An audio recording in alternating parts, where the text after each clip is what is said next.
I'm Lama Tantrapa. Welcome to the second day of our Resilience Challenge. Today we are going to take another step in the direction of building greater resilience on the basis of the foundation that we built yesterday. As you may recall, yesterday we explored natural stance. If you missed that chance to learn about natural stance, just visit a video and description for it in our previous meetup in our online community. What is natural stance? It's what happens when you jump and land softly, absorbing the shock of landing by bending your knees. Just like this. You don't have to jump high, but you need to land softly enough and just check where your knees are pointing, whether or not they're pointing in the same direction where the toes are pointing. If they're not pointing in the same direction, it means your bones of the upper legs, lower legs, and your feet are not in alignment. And most likely you will carry more weight on either outer or inner edge of the foot. If your knees are pointing further away from the center line of your body as compared to the toes, that's what we call bow-leggedness, and you will carry more weight on the outer edge of your foot. Your foot will be supinated. If you turn your knees more inwards in relation to the toes, you will carry more weight on the medial side of the foot, and your foot will be pronated. Either way, it's a misalignment. But let's not stop there. Let's also assess whether or not you distribute weight evenly between the heels and toes. Let's check.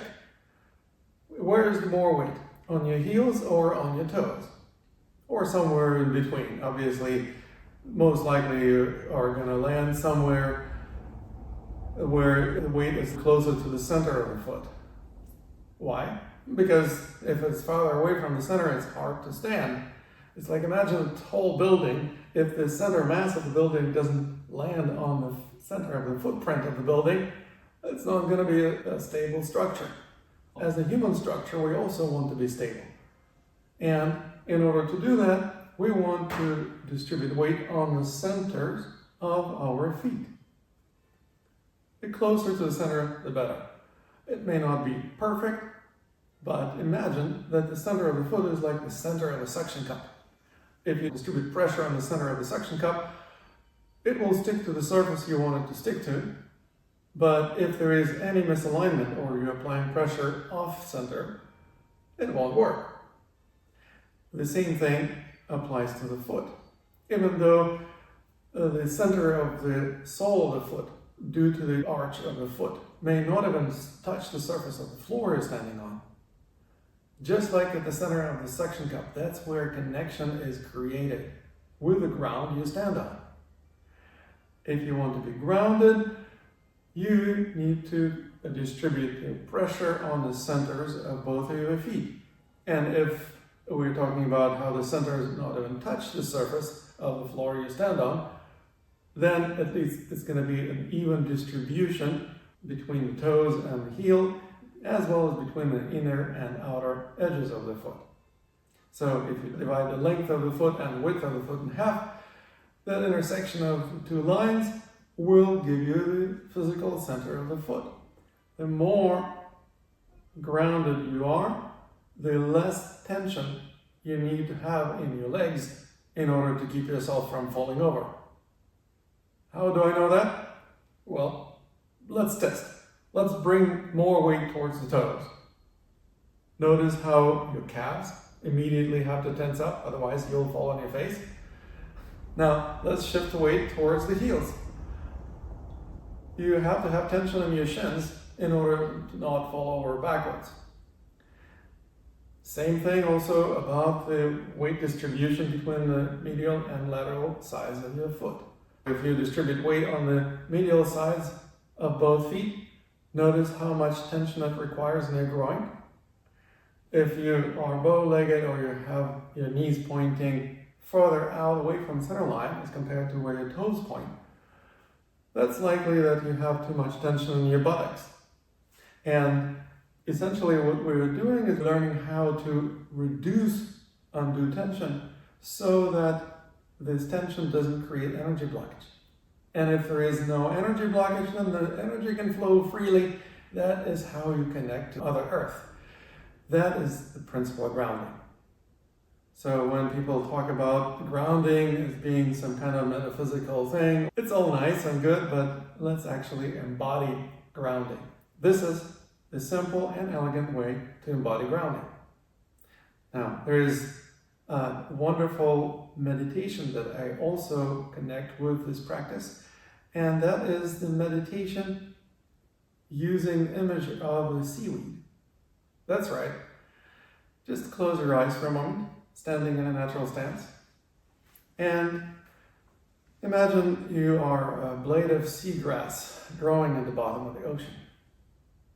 Way on the surface of the water, there may be some waves or swells, but here at the bottom, there are just gentle currents that may be swaying your grass as you relax and allow the movement of water to animate your body as the blade of seaweed completely relaxed, having no expectations, no judgments, just feeling what it's like to be a seagrass growing at the bottom of the ocean. The seaweed meditation doesn't require any complicated visualizations, and it's dynamic, which means your body is moving. And as you pay attention to how your body moves, you may notice how relaxed it becomes. That's right. Tension is frozen movement. And by moving, you actually defrost tension in your body. Notice how your breathing changes. As you change your breathing, allow it to become more and more spontaneous. We're not breathing in any particular manner. We're not exercising breathing. We're just allowing it to become as natural as humanly possible. And what can be healthier than being natural when it comes to breathing?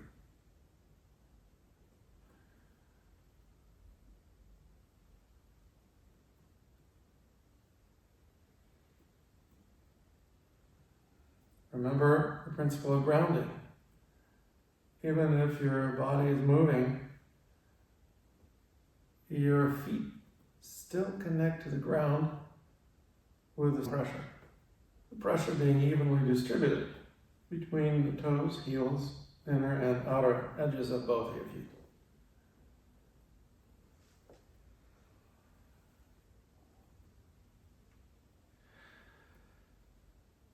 This meditation doesn't have to be long.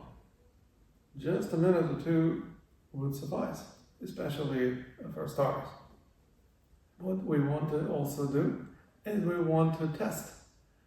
Is it more effective for you to become relaxed like this?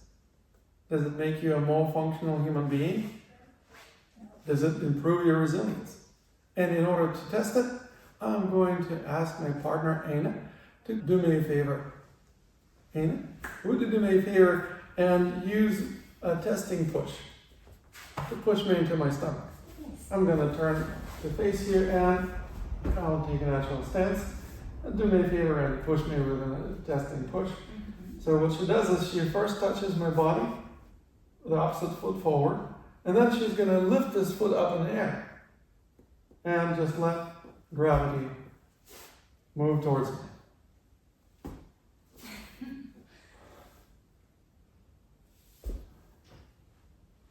I'm not easily pushed on. No.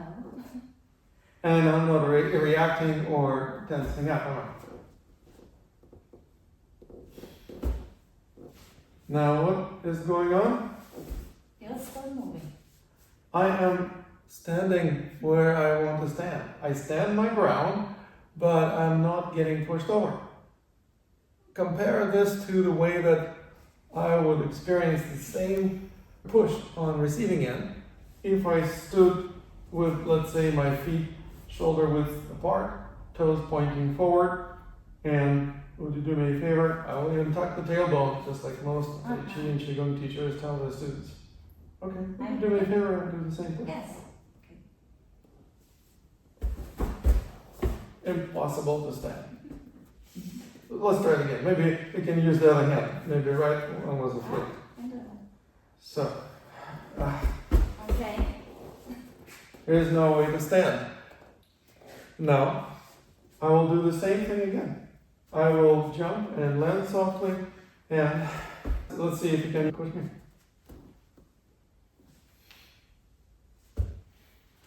I'm losing balance. Because you're moving. Yeah, I am like a seaweed, like a bag of water. You push, and instead of tensing up and resisting, I actually relax under pressure. Well, that is resilience, my friends. Ability to relax under pressure. I invite you to discover that for yourself, and please share your experiences in the writing, or in a video, or just posting a photo of yourself in our community. I look forward to seeing you there, and to seeing you in our next step in our journey tomorrow. Until then.